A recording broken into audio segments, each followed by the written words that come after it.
The question is, a ball is released from the top of a tower of height h meters. It takes t seconds to reach the ground. What is the position of the ball in t by 3 seconds with respect to ground? Means the question will be, what is the position of the ball from the ground in t by 3 seconds?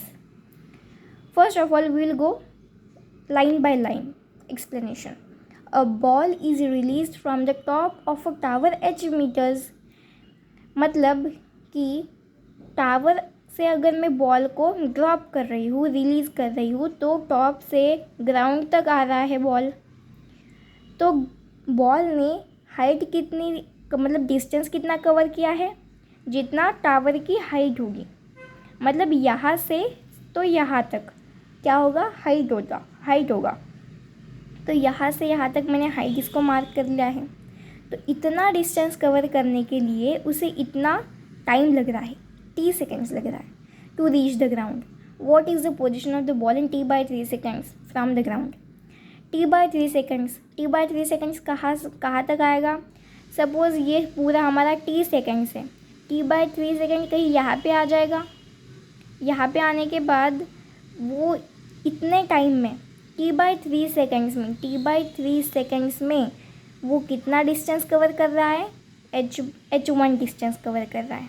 और बाकी का अगर time अगर देखें हम, इस time में वो कितना डिस्टेंस कवर करेगा? h2 डिस्टेंस कवर करेगा. तो सपोज़ हम मान लेते हैं, अब सॉल्व करना शुरू करते हैं.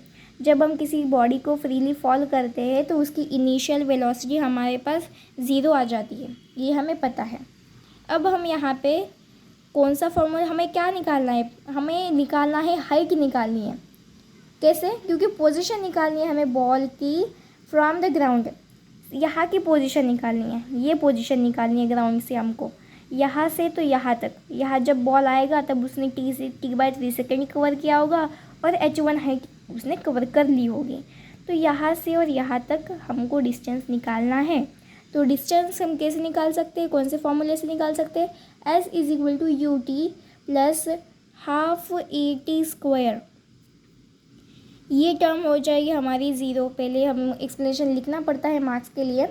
हाफ, अगर हम किसी बॉडी को फ्रीली फॉल करते हैं तो हमारा एक्सेलरेशन ड्यू टू ग्रेविटी में चेंज हो जाता है. मतलब जी हम उसे डिनोट करते हैं. और टाइम हमारा क्या है, यहाँ पर हम पूरी हाइट निकाल रहे हैं. ठीक है, तो ऐसा हमारा हो जाएगा पूरी हाइट, क्योंकि ये पूरी हाइट को हमने h से डिनोट करा है. और हमारे पास टाइम है t². ये t², हमारे पास हाफ gt² = h आ गया है. अब हम इसकी हाइट निकालेंगे. हम इसकी हाइट क्यों निकाल रहे हैं? क्योंकि हमें इसकी हाइट निकालनी है. देखो, अगर हम इस डिस्टेंस में से ये वाला डिस्टेंस माइनस कर देंगे तो हमारे पास ये डिस्टेंस आ जाएगा. तो इसलिए हम इस डिस्टेंस को पहले फाइंड करेंगे, फिर इसमें से इसको माइनस कर डालेंगे. h1 का डिस्टेंस क्या है हमारे पास? वही होगा, यही फॉर्मूला लगाएंगे हम. u तो हमारे पास 0 है, t एज इट इज़, मतलब time ut is there. So half g and time is what? t by 3 seconds. यहाँ का डिस्टेंस हम निकाल रहे हैं और यहाँ का हमारे पास टाइम क्या है? t by 3 सेकेंड्स है. तो हम t by 3 seconds whole square half gt²/9 है. अब एक बात सोचो, हम इसे क्या लिख सकते हैं? ये लिख सकते हैं हाफ gt².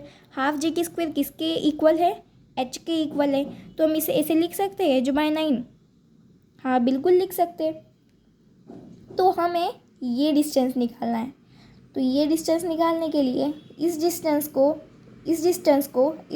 में से माइनस करना पड़ेगा.